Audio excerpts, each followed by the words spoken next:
Hey, 1 week gone already. What's up? It's a culture detective here investigating your favorite movies, and today I'm going to be doing a movie review on a movie I watched alone, all by myself, at downtown LA at Alamo Drafthouse, and that movie is Weapons by Zach Cregger. So, yeah, Weapons is the horror film of the summer. Every single summer, there is always that one horror film that everyone's dying to watch. And it's also one of those horror films where I couldn't watch immediately after its release because I was still in Hong Kong when Weapons came out. So, unfortunately, I only had time to see Weapons yesterday. So, I watched Weapons yesterday. Weapons is a story set in an American suburban town where 17 kids mysteriously disappeared. They ran into the dark and never came back. And so people started pointing fingers at a particular teacher, and they think the teacher is a witch. The teacher at the school made the kids disappear.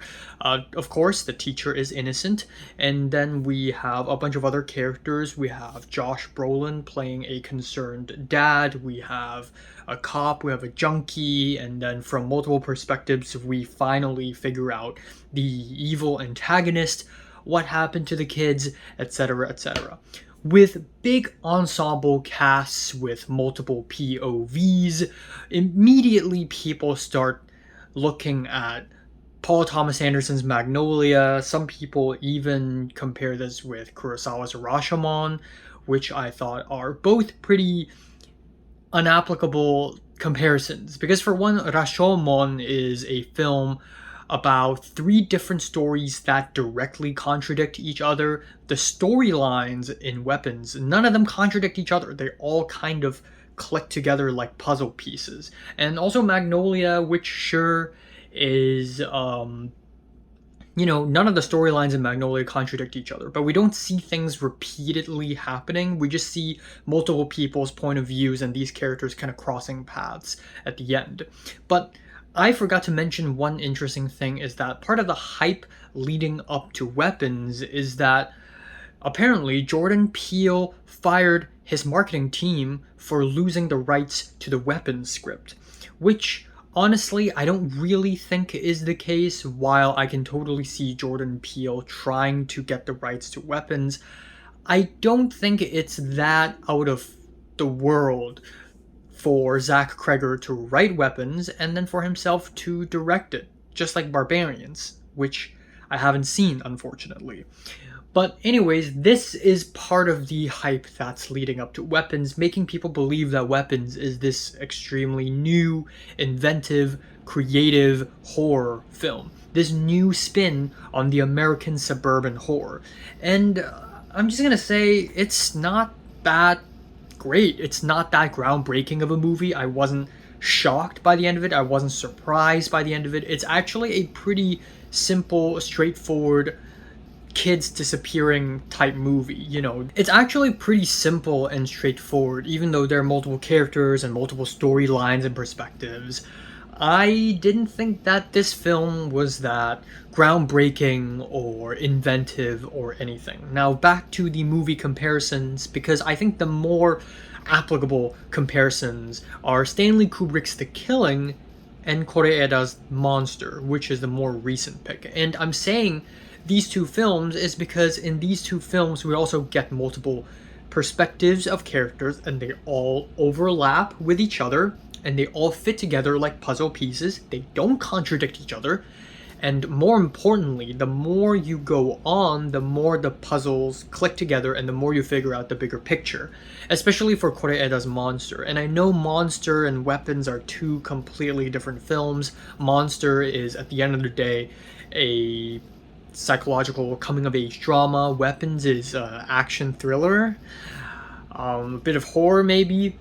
But both Weapons and Monster kind of start the same way, where you're just fed one perspective and you're left kind of confused, and then you're fed something more and you're trying to piece them together. But what Monster has is a lot of heart and depth, with every added perspective adding to the emotional core of the film, while Weapons is just a simple small-town suburban mystery type movie.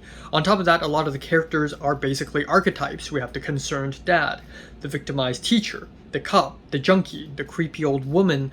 None of these characters are really that interesting. I kind of wish some of the characters here would be subversions of their own archetype. But no, we have the asshole cop, we have the idiot junkie, and they do what they do best. Every time the movie starts getting a little bit boring, Zach Cregger adds a punchline and then switches perspective, which makes the structure of Weapons feel a bit loose and a little bit misleading sometimes, even at a few points here or there. And I guess my final critique for Weapons is that I wish it's funnier. Obviously, right from the get-go, the movie isn't gonna be the most dark and serious horror film. Obviously, there are a pretty hefty amount of comedy in this movie, which I love. I think, a horror film that takes itself too seriously is going to turn out stupid. A horror film with a touch of comedy, just the right amount, is just the sweet spot. But the thing is, I wish it's funnier because, again, the characters are very archetypal. The storyline itself isn't really that groundbreaking. So the only thing that's really keeping me invested is actually the humor, the absurdity of the situation. And I wish Zach Cregger would make it funnier. I think the ending is really funny, and I really liked it. The ending, the chase in the backyard, loved it. But everything else, I just wish it's funnier. I just wish everyone would take themselves a bit less seriously. But aside from the critiques, I think Weapons is a fun time. I had fun watching it. I think it's a fun little murder mystery. Not even murder, fun little abduction mystery. And I think everyone did a great job. I also really appreciate and admire the fact that Zach Cregger made this film as a bit of a tribute to his late friend Trevor Moore, who passed away. And on top of that, this movie is premiered on the day of Trevor Moore's birthday. So I thought that was really sweet. That's really fun. And I hope Zach Cregger comes up with something newer and more challenging next time. For now, I'm giving this one a strong 7 out of 10. So, have you watched Weapons? Comments below let me know, subscribe if you want more, and thanks for watching.